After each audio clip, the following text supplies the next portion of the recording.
So the Las Vegas Aces have lost basically their entire team.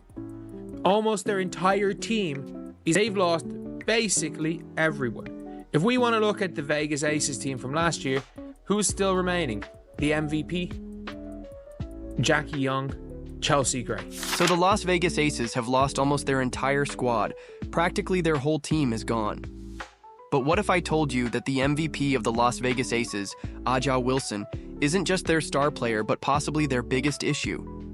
Wilson's leaked interview is sending shockwaves through the league, revealing the cracks at the heart of a championship team unraveling right before our eyes. If we take a look at last year's Aces roster, who's still around? The MVP, Jackie Young, Chelsea Gray, that's it. It wasn't a championship locker room, Wilson admitted.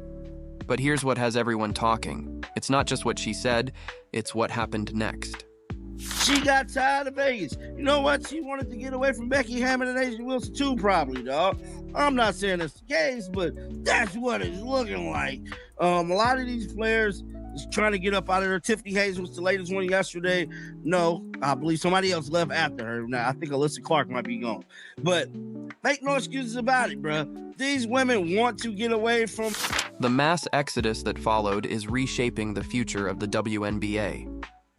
Want to know the full story behind Wilson's words and how one interview exposed the downfall of a dynasty? Let's get into it. She got tired of Vegas. Maybe she wanted to get away from Becky Hammond, and possibly Wilson too. I'm not saying that's exactly the case, but that's what it's looking like. A lot of these players seem eager to leave. Tiffany Hayes was the latest one to go yesterday. Actually, I believe someone else left right after her. Alicia Clark, I think.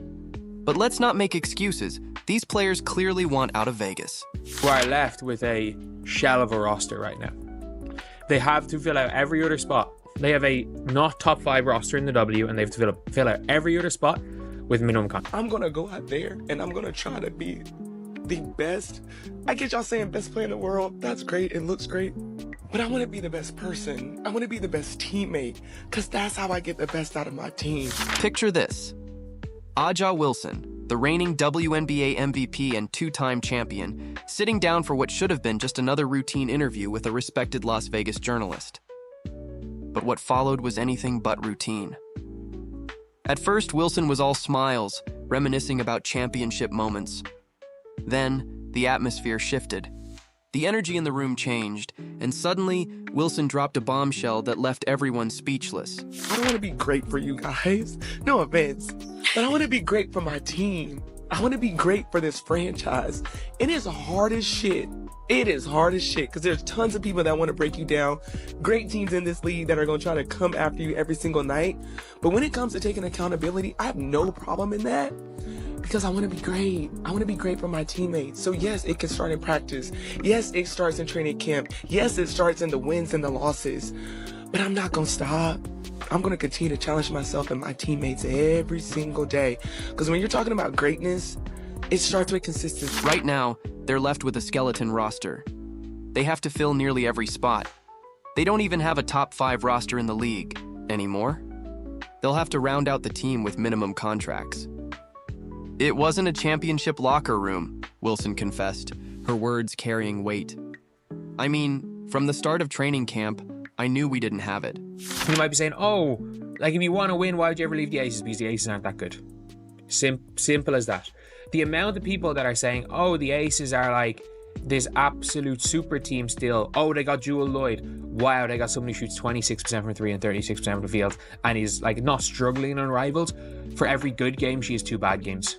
Like, it's as simple as that. For every good Jewel Lloyd game, she has 2 bad games at this stage in her career. We have to get better. We have to really take a sharp look at ourselves, look ourselves in the mirror, see our shortcomings, and then, you got to make the moves necessary, whatever that means, to put the best product that we possibly can. It's not going to be the same group probably next year. It just won't. And I'm sad about that, because I really like that group. They're a pain in my ass, but I was a pain in their ass too. Can you believe it? The star player of what seemed to be an unstoppable Las Vegas Aces just admitted they were doomed from the beginning. I go out there and try to be the best. Y'all say I'm the best player in the world. That's great. It looks nice, but I want to be the best person. I want to be the best teammate because that's how I bring out the best in my team. But Wilson didn't stop there. She went on to talk about the tension, the egos, and a team that simply didn't mesh. It starts with me, and it's going to always be with me, because I have 11 other women in that locker room that I need to pull greatness out of. So that's where it goes from. If it's talking more, is it trying to fly on the court, is it being a defensive presence? I'm going to be that every single day for my team, because I want them to be great.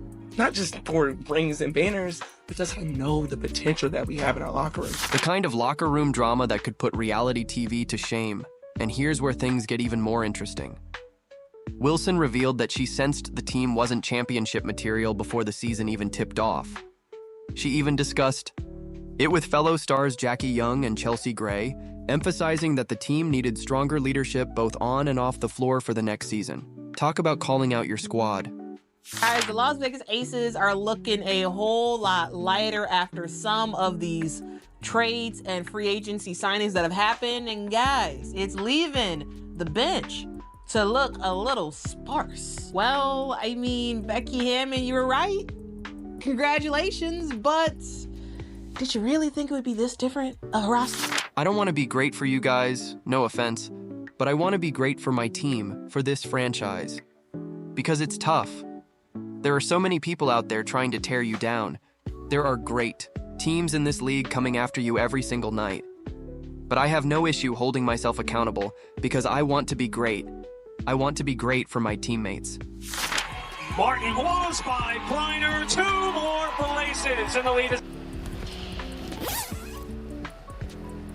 Wilson learned a lot about championship teams from Dawn Staley, her college coach. According to Wilson, a title-contending team should have a certain chemistry, sound, and feel. And based on her own words, the Aces failed this test miserably. Let's start with Alicia Clark. According to Ramona Shelburne of ESPN, the Aces wanted to bring back Alicia Clark. But when Seattle came a-knocking, Alicia was like, you know what? I would love to go back to my WNBA home, which is Seattle. Now, guys, if y'all don't know, Alicia Clark won 2 titles with the Seattle Storm in 2018 and 2020. And now at 37 years old, she is looking to bring her 3-and-D game back to Seattle.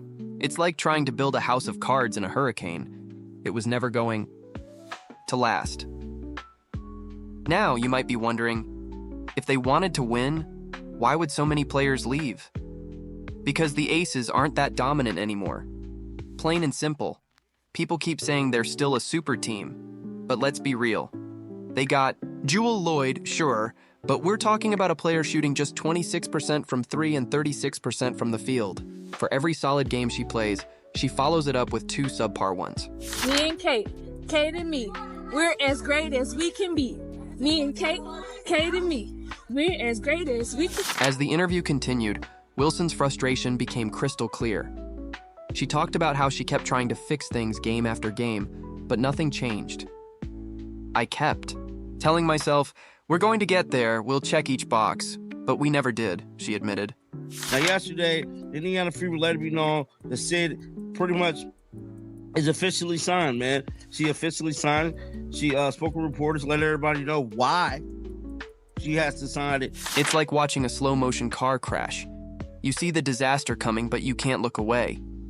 It starts with me, and it will always start with me, because I have 11 other women in that locker room that I need to bring the best out of. So what does that mean? Talking more? Leading by example on the court? Being a defensive presence? I'm going to do whatever it takes every single day because I want my team to be great. Not just for the rings and banners, but because I know the potential. What is going on in their locker room? Like, this Aces team is falling apart. This is not a coach that I would want to play for. We have. And speaking of disasters, let's talk about that semifinals loss to the New York Liberty. Wilson reflected on the game, saying, "You're always in the moment, thinking about how to get better, what more you can do for your team." So, for all Aces fans, it's over. It's over. It's over. The reign of the Aces is over. I understand the shortest dynasty in the history of the sport of basketball. You know, I've never heard of a dynasty that won 2 championships and then was done. Because You're seeing all the ring-chasing free agents getting out of Vegas. But the truth?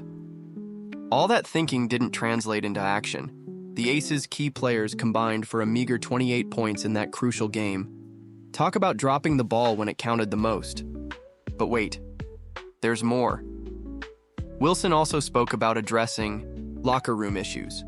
There's something about the way she plays the game, her passing, her shooting, that people really identify with. I really feel like we're poised and we're set up for a great, successful next era of Fever basketball. The future is so bright, and our ultimate goal is to hang another banner in the field house. And our ultimate goal is to come back in here after we win that championship and celebrate again like we did. We nip it in the bud when we feel it, she claimed. Really, Aja? Because from the outside, it looks like those issues were left to fester until they tore the team apart. We have to get better. We need to take a hard look in the mirror, acknowledge our weaknesses, and then make the necessary moves to put the best team together, Wilson continued. Are you in a position where you can add some pieces? Yes, we are. We're definitely in a position, and I would think that if you are a smart basketball player and you watch the way she plays, you would want to play with her. It's probably not going to be the same group next year, it just won't. And that makes me sad, because I really liked this team. They got on my nerves, and I got on theirs too. As the interview wrapped up, Wilson tried to soften the impact of her blunt honesty.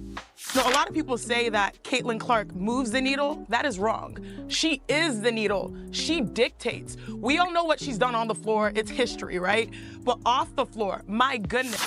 I love my teammates so much, she said, emotion in her voice. But after everything she just exposed, those words rang as hollow as the Aces' soon-to-be empty trophy case. And with that, the interview ended. But the damage was already done.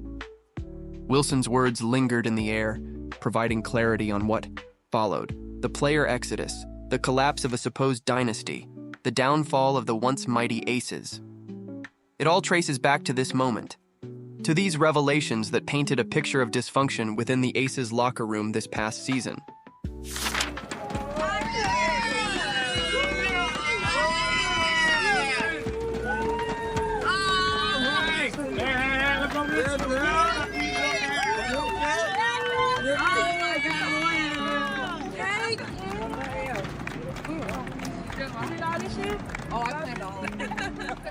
Becky Hammon, you were right. Congrats. But did you think it would fall apart this drastically? Remember when the Aces were the dream team? When veterans would take minimum contracts just for a shot at a championship in Vegas? Well, that dream is now a nightmare, and players can't seem to leave fast enough. The once dominant Aces now look more like a house of cards collapsing under its own weight. So what's next? Can the Aces recover from this disaster, or is this the end of their short-lived reign? One thing's for sure, Aja Wilson's words proved to be prophetic, but likely not in the way she intended.